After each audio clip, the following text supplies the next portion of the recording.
Hey iScooter, this is Lewis with It's Electric Chicago. I have one of your scooters here.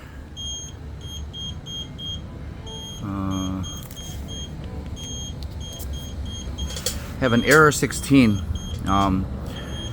This error is associated with the motor. I've disconnected the motor and I've also triggered this error 16. What's funny about this one is when I come off of this position, the error goes away.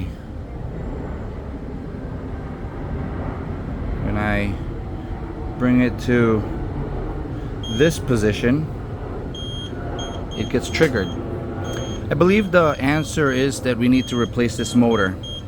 Now this customer is not the original owner, as he's bought it on the second-hand market. So any help would be greatly appreciated. Alright, so this is Lewis again. It's Electric Chicago. Thank you.